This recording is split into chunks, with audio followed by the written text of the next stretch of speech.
ಇದು ರಾಮ್ತೇರಿ ಗಂಗಾ ಮೈಲಿ ಅಲ್ಲ, ಗೋಲ್ಡ್ ರೆಡ್ಡಿ ಕೈಲಿ ಗಂಗೆಬ್ಬರಿ ಮೈಲಿ.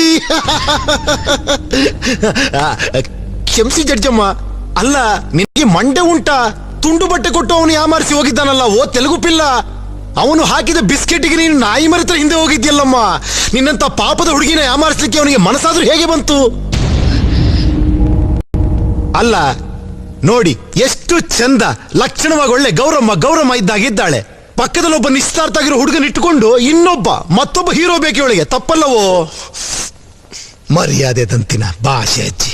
ಅದೆಂತದೋ ಬೆಟ್ಟದ ಮೇಲೆ ಮದುವೆ ಆದಳಂತಲ್ಲ, ಅದಕ್ಕೆಂತದರ ಸಾಕ್ಷಿ ಉಂಟ ಕೇಳಿ? ಅಗ್ಗಿಪೆಟ್ಟೆ ಸಾಕ್ಷಿ. ಮದುವೆಗೆ ಬೆಂಕಿ ಪಟ್ಟಣದ ಸಾಕ್ಷಿ ಕೊಡ್ತೀನಿ ಅಂತಾಳೆ ಇವಳು. ಎಂತ ಮುಗ್ದೆ ಇವಳು. ಹಾಯ್ ಪೀಪಿ, ಬೆಂಕಿ ಬಣ್ಣ ಕರೆಸಿ ಸಾಕ್ಷಿ ಕೇಳಲಿಕ್ಕೆ ಆಗ್ತದೋ? ಹೋಗಲಿ, ಕಟ್ಟಿಸಿಕೊಂಡ ತಾಳಿಯಾದರೂ ಕುತ್ತಿಗೆಯಲ್ಲಿರ್ಬೇಕಲ್ಲವೋ, ಅದೆಲ್ಲುಂಟು? ಕಟ್ಟಿದ್ರಲ್ಲವೇ ಅದಿರ್ಲಿಕ್ಕೆ. ನಿಮ್ಮಿದನ್ನು ಕೋಪಂತು ತಾಳಿ ತೀಸಿ ಪಾರಿಸನು. ತಾಳಿಯನ್ನು ಕಿತ್ತು ಬಿಸಾಕಿದೆಯಾ? ಏನು ತಾಳಿಯನ್ನು ಚಪ್ಪಲಿ ಎಂದುಕೊಂಡಿಯಾ, ತಾಳಿ ಎಂದುಕೊಂಡಿಯಾ?